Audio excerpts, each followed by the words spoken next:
आम्ही भेटलो नव्हतो आणि आज मी संभाजीनगरला आलो तेव्हा एक इच्छा होती की अभिजितला भेटावं आणि एक सदिच्छा भेट म्हणूनच भेटण्याचा उद्देश होता आणि इच्छा असूनही जंतर मंतरला जाऊ शकलो नव्हतो म्हणून हे मला वाटलं की हे महत्वाचं आहे की मी युवा शक्तीच्या एक नेत्याला भेटायला पाहिजे आणि माझ्या बरोबर हम भारतचे लोक जे फिरोज मिठीबोरवाला पण आम्ही आलो होतो आणि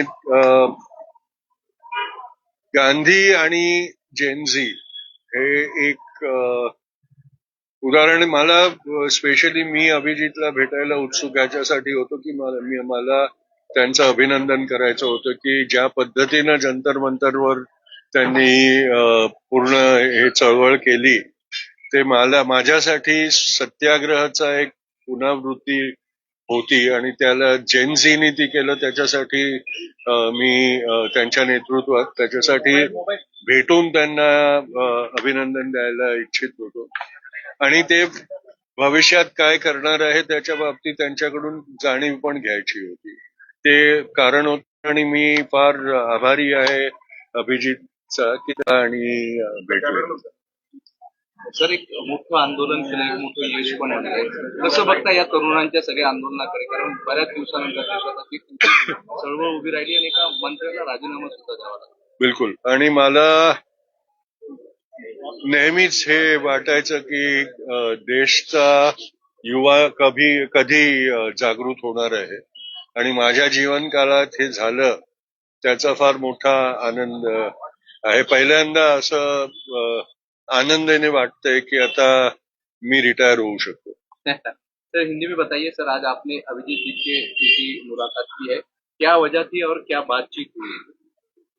जंतर मंतर के आंदोलन में मैं जा नहीं सका था और उसके बाद अभिजीत को मिलने की तमन्ना थी तो जब संभाजीनगर आने का मौका मिला तो मैंने सोचा कि अगर हो सके तो इसी दरमियान मैं इस दौरे में ही मैं अभिजीत को मिल लूं क्योंकि दो कारण थे.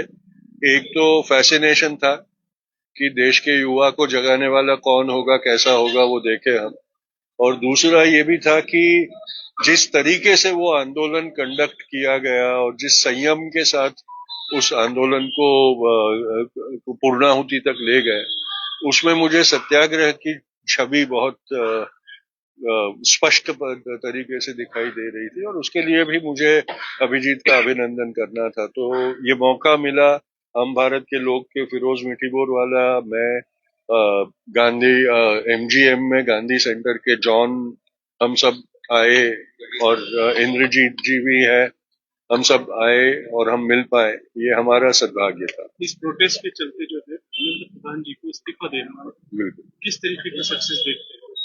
सक्सेस ये इस बात का नहीं है कि किसी इंडिविजुअल मंत्री को इस्तीफा देना पड़ा.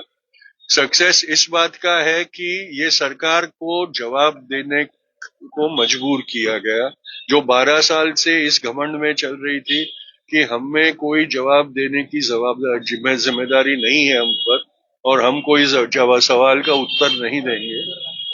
उनको जो सवाल का जवाब देना पड़ा ये इस मोहिम का ही सबसे बड़ी उपलब्धी. पुढे तुम्ही त्यांच्या सोबत जाऊन पुढच्या वेळेस असतील किंवा जी लढाई असेल ती लढणार कोणती पण हक्काची लढाई असेल त्याच्यात मी नेहमी सहभागी होतो आणि ह्याच्यात पण मी होईन पण ही लढाई मी जे सांगतो त्याच्यात नेतृत्व जेनझीचं आहे म्हणजे मी सपोर्टरचा रोलच प्ले करू शकतो. सोबत राहणार जरूर राहणार. कांग्रेस जनता पार्टी का स्कूल ठीक करो आंदोलन चल रहा है उसको आप किस नजरिए से देखते हैं? बहुत जरूरी है और इसीलिए वो रेजोनेट हो रहा है. महाराष्ट्र में सब जगह से इसको प्रतिसाद मिल रहा है और उसमें भी एक नई बात जो दिखाई दे रही है कि जो जिसको आप जैन अल्फा बोलते हैं वो जागरूक होकर प्रश्न पूछ रहा है अपने समस्याओं के लिए। और ये कॉकरोच जनता पार्टी की सबसे बड़ी सक्सेस है कि जो 12 साल से हमको लग रहा था कि भाई कोई प्रश्न उठाएगा कि नहीं, अब सब लोग प्रश्न उठाने लगे हैं। ये सबसे बड़ी उपलब्धि है। सर थोड़ा अलग सवाल है, पुणे में एक केस चढ़ी है राहुल गांधी के खिलाफ में, तो उसमें सावरकर के जो रिश्तेदार है उन्होंने एक बड़ा खुलासा किया है। गोपाल गोडसे और नथुराम गोडसे दोनों भी आरएसएस के सक्रिय सदस्य थे, पहली बार सामने आया और उन्होंने खुद कहा। देखिए, ये बात बहुत स्पष्ट थी, लेकिन आरएसएस की ये फितरत है कि वो हमेशा जिन लोगों से काम करवाता है उनसे दूरी बना के रखता है। तो ये अच्छा है कि सावरकर के वंशज ने ही इस असत्य के ऊपर से पर्दाफाश करके सत्य को उजागर किया। सर अभी अभी किरण रिजिजू ने कहा है जंतर मंतर के आंदोलन पे वहां पे न कोई आदमी किसी आदमी की मौत हुई है, न कोई सीरियस इंजर्ड हुआ है, न किसी को हॉस्पिटलाइज किया गया है। तो जो लोग दिल्ली पुलिस को गालियां दे रहे हैं उन्होंने दिल्ली पुलिस की तारीफ करना चाहिए और सरकार की भी तारीफ करना चाहिए। इस तरीके की बात किरण रिजिजू कह रहे हैं। किरण रिजिजू जी ये बात करे वो स्वाभाविक है, उनको वो सरकार के रिप्रेजेंटेटिव है, लेकिन इसमें भी हमने हमारे युवाओं की तारीफ करनी चाहिए कि वो इतने संयम से बरते कि पुलिस को कोई कारण नहीं दिया कि वो जितनी हिंसा की उससे ज्यादा हिंसा कर सके। और पुलिस ने हिंसा नहीं की, ऐसा अगर किरण रिजिजू जी हमको समझाना चाहते हैं तो वो झूठ बोल रहे हैं। डीसी के तमिलनाडु के मुख्यमंत्री ने डीसी के जो है वहाँ के पुलिस प्रशासन को, जिला परिषद जेडपीस को, साथ ही स्कूल और कॉलेजेस को कहा था कि किसी भी तरीके से जेनजी जो है सीजेपी के प्रोटेस्ट में शामिल न हो। ये उन्होंने एक तरीके से ऑर्डर दिया था, अब वो ऑर्डर वापस ले लिया है, क्या लगता है? ये वो भी उनको भी समझ में आया कि ये अब ऑर्डरों से रुकने वाली बात नहीं है। ये अब एक राष्ट्रीय आंदोलन और एक राष्ट्रीय मूवमेंट में बदल चुकी है, और ये इसको कोई रोक नहीं सकता, और इसलिए उन्होंने ये ऑर्डर दिया है। पुढे पुढे या.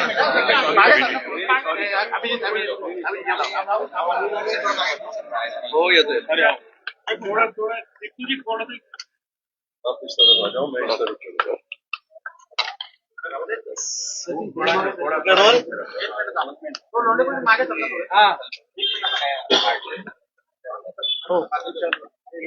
रोल आज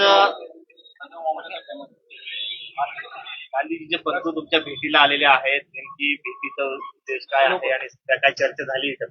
सर अभिनंदन करायला आले होते आणि सर सांगत होते की किती चांगल्या प्रकारे या देशाच्या जेनझीनी हे आंदोलन केले आणि हे आंदोलन कुठे ना कुठे चालू असताना आमच्यावर आरोप लागले होते की देशविरोधी लोक आहे, हे लोक देशात काय म्हणतात त्याला अनार्की पसरवतील, अराजकता पसरवतील आणि हे लोक देशावर प्रेम करणारे नाहीये, देशविरोधी नारे लागतात, हे लागतात. पण मला वाटते आज त्या सगळ्यांचं प्रश्नाचं उत्तर भेटलेलं आहे. महात्मा गांधींचा परिवार आज आमच्या सोबत आहे. ज्या महात्मा गांधींचा फोटो लावून आम्ही आंदोलन केलं, ज्यांच्या विचारावर आम्ही हे आंदोलन केलं, आज त्यांचा परिवार आमच्या सोबत आहे. याच्यापेक्षा मोठी अभिमानाची बात आमच्यासाठी तर काहीच नाहीये. आणि आमच्यासाठी आमच्या देशभक्तीचं सगळ्यात मोठं सर्टिफिकेट आज इथे.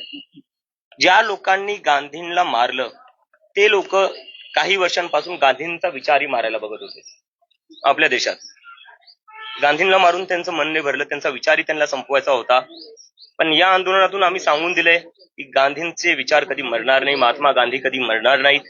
जोपर्यंत हा देश आहे, हे संविधान आहे, हा देश गांधींच्याच रस्त्यावर चालेल. तुम्ही कितीही प्रयत्न करा, काहीही करा, महात्मा गांधी ह्या देशाची आत्मा है. हिंदी. आज तुषार गांधी आपके पास आए हैं, कैसा लग रहा है? ये तो हमारे लिए बहुत ही गर्व की बात है कि महात्मा गांधी जी का परिवार आज हमारे साथ खड़ा है. इस आंदोलन के दौरान हमारे ऊपर बहुत आरोप लगाए गए. हमें देश विरोधी कहा गया, हमें कहा गया कि हम बस देश में अराजकता फैलाना चाहते हैं, हम हिंसक लोग हैं. लेकिन आज सर का यहाँ होना हमारे साथ ये दिखाता है कि जो आरोप हमारे ऊपर लगाए थे वो गलत थे, क्योंकि महात्मा गांधी का परिवार खुद हमारे साथ है. इससे बड़ा सर्टिफिकेट हमारे शांति प्रिय होने का, अहिंसक होने का और देशभक्त होने का नहीं हो सकता. और एक विचारधारा है इस देश में जिन्होंने गांधी को मारा था, वो गांधी के विचारों को भी मारना चाहते हैं. पिछले कई वर्षों से वो कोशिश कर रहे हैं कि वो गांधी के विचार भी खत्म कर दे. लेकिन जब तक ये देश रहेगा गांधी जी के विचार कभी खत्म नहीं होंगे। गांधी जी इस देश की आत्मा है। हमारा आंदोलन जो था वो उन्हीं के रास्ते पर चला था और उन्हीं के रास्तों पर चलकर ही सक्सेसफुल हो पाया। अगर हम महात्मा गांधी के रास्ते पर नहीं चलते तो हमें नहीं लगता हमारा आंदोलन कभी सक्सेसफुल हो पाता। और बार बार हमें कंपेयर किया जाता था कि देखो नेपाल में जो हिंसा हुई ये लोग भी वैसा ही करेंगे, देखो बांग्लादेश में जो हुआ ये लोग भी वैसा ही करेंगे। और मैं बार बार यही कहता था, जब पूरी दुनिया गांधी से सीखती है। नेल्सन मंडेला, उन्होंने साउथ अफ्रीका में जो लड़ाई लड़ी वो गांधी जी से इंस्पायर होकर लड़ी। मार्टिन लूथर किंग ने जो अमेरिका में लड़ाई लड़ी वो गांधी जी से इंस्पायर होकर लड़ी है। तो जब पूरी दुनिया गांधी जी के पास देखती तो गांधी जी के अपने देश के युवाओं को कहीं बाहर देखने की क्या जरूरत है। ते स्वतः म्हटले तुमच्या सोबत राहणार आहे पुढच्या काळामध्ये ऑफकोर्स आम्हाला त्यांची साथ लागेलच आणि आमच्यासाठी याच्यापेक्षा मोठी गर्वाची काही गोष्ट नसते। तमिलनाडु के जो मुख्यमंत्री थे उन्होंने डीसी के ऑर्डर दिया था कि शिक्षा विभाग हो गया, स्कूल विभाग हो गया, पुलिस हो गए, ऑफिशियली जो है जो कॉकरोच जनता पार्टी को सपोर्ट कर रहे हैं उन्हें रोकने के लिए उन्होंने ऑर्डर दिया था, लेकिन आज उन्होंने उस ऑर्डर को पीछे लिया है। किस तरीके से देखते हैं आप? नहीं, ये तो ऑर्डर आना ही गलत था, क्योंकि क्यों किसी को आंदोलन करने से रोकना चाहिए? ये तो फंडामेंटल राइट है, ये डेमोक्रेटिक राइट है। तो ऐसे ऑर्डर्स तो मतलब कहीं ना कहीं दिखाते हैं कि आपको लोगों से डर लग रहा है, जो लोग अपनी बात रखे उससे डर लग रहा है। तो ऐसे तो ऑर्डर्स नहीं आने चाहिए और उन्होंने वापस लिया तो अच्छा किया उन्होंने वापस ले लिया। सुप्रीम कोर्ट ने सरकार से कहा था कि जितने भी एफआईआर हुए हैं वो आप दे दीजिए, एक साथ दे दीजिए, हम उनको 141 के तहत क्वैश कर देंगे। लेकिन सरकार ने वो दिए नहीं है। क्या 25 जुलाई को जो सरकार ने देश के सामने वादा किया था वो पूरा नहीं कर रही, ऐसा लग रहा है आप? बिल्कुल, ये सरकार कहीं ना कहीं धोखाधड़ी कर रही है देश के युवाओं के साथ। और अगर ये लोग नहीं मानेंगे, पहले तो ये सुप्रीम कोर्ट का बहाना बना रहे थे, सुप्रीम कोर्ट को बीच में लाकर ये सुप्रीम कोर्ट का बहाना बना रहे थे कि सुप्रीम कोर्ट की वजह से हम केसेस वापस नहीं ले सकते। और अब सुप्रीम कोर्ट खुद कह रहा है कि हम केसेस क्वैश कर देंगे तो इन लोगों को दिक्कत क्या है? तो मतलब यही तो हम कह रहे हैं ना, एक जो चीज है जो हम बार बार कह रहे हैं, इंटेग्रिटी ऑफ द इंस्टीट्यूशन। आप जब चाहे तब सुप्रीम कोर्ट को आगे करते हो अपने गलत कामों के लिए, और जब आपको कोर्ट कोई आदेश देता है, जब आपको कोर्ट कोई चीज कहता है करने के लिए, आप करते नहीं हो।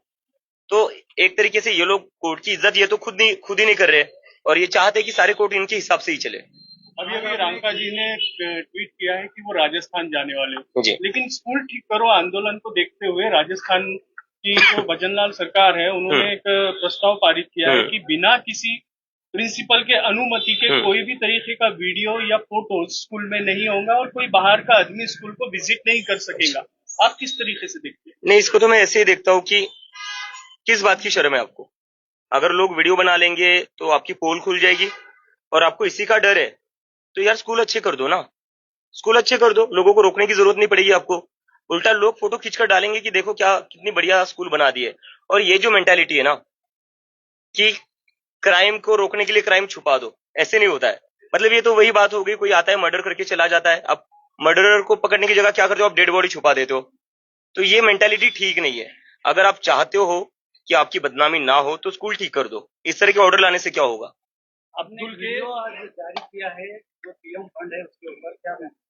नहीं, वो तो मैंने वीडियो में ही कहा था कि 8,500 करोड़ पीएम केयर्स में पड़े हुए हैं, और उसके ऊपर पीएम गवर्नमेंट ने करा क्या? एफडी। गांव के स्कूल देख रहा हूँ तो एक बात पता चल रही है कि फंड्स नहीं मिल रहे। तो एक तरफ हमारे देश के बच्चे रो रहे अच्छी फैसिलिटीज के लिए फंड्स ना होने के कारण, और दूसरी तरफ पीएम केयर्स में 8,500 करोड़ पड़े हुए हैं जिसका कोई इस्तेमाल ही नहीं कर रहा है। तो किस चीज के लिए रोक कर रखे? ये क्या पोस्ट रिटायरमेंट के लिए रोक कर रखे? इस्तेमाल करिए उनका। अब्दुल के पिताजी का जो है बीजेपी के कार्यकर्ताओं की ओर से मारा गया, इस तरीके का आरोप अब्दुल लगा रहे हैं, लेकिन वहीं पे अब्दुल आरोप नहीं लगा रहे, जो लोग पकड़े गए उनमें बीजेपी के लोग हैं। अब्दुल का आरोप नहीं है। पुलिस ने जिन लोगों को पकड़ा है, पुलिस ने कहा है वो बीजेपी के लोग हैं। लेकिन पश्चिम बंगाल के मुख्यमंत्री सुवेंद्र अधिकारी कह रहे हैं कि बीजेपी का एक भी आदमी उसमें शामिल नहीं है। रिपोर्ट्स में तो दिखाया गया है उसमें बीजेपी के लोग हैं, अब पढ़िए। और शुभेंदु अधिकारी क्या कह रहे कि बीजेपी के लोग नहीं है? तो मर्डर ठीक है, मर्डर हुआ कैसे? आप मुख्यमंत्री है, लॉ एंड ऑर्डर की सिचुएशन क्या आपके स्टेट में? आप इसी पर तो चुनाव लड़कर आए थे ना कि बंगाल में हालत बहुत खराब है लॉ एंड ऑर्डर की। तो आपने क्या बदल लिया? आपके तो अपने ही लोगों की हत्या कर रहे हैं, और ये हेट क्राइम है, ये हेट क्राइम है। अब्दुल और उसका परिवार, उसके पिता शिक्षा का काम करना चाहते थे, स्कूल सुधारना चाहते थे, लेकिन उनको हेट क्राइम का शिकार बनाया गया है और उनकी हत्या कर दी गई है। अब्दुल ने कंपनसेशन की मांग नहीं की है, उन्होंने कहा है कि वर्ल्ड क्लास स्कूल बनना चाहिए और उस स्कूल को उनके पिताजी का नाम मिलना चाहिए। क्या कहेंगे? इससे दिखाता है कि अब्दुल को उनके पिता से किस तरीके की परवरिश मिली है। मुझे नहीं लगता अब्दुल और उनके पिता से बड़ा देशभक्त मैंने देखा होगा या मैंने किसी से बात की होगी, क्योंकि जब मैं भी अब्दुल से बात कर रहा था और जब मेरा वीडियो कॉल हुआ, मैंने उससे पूछा तुम कैसे हो, माँ कैसी है, और कहीं ना कहीं मैं थोड़ा टूट गया इमोशनली और मेरे पास शब्द नहीं थे बोलने के लिए। तो अब्दुल ने जो चीज मेरे से कही कि भैया टूटना नहीं है, आप हिम्मत मत हारिए। मुझे उस लड़के को हिम्मत देनी चाहिए थी, लेकिन वो लड़का अपने पिता को खोने के बाद भी वो मुझे हिम्मत दे रहा है और कह रहा है भैया टूटना नहीं है, पापा चले गए लेकिन हम स्कूल सुधार कर ही रहेंगे।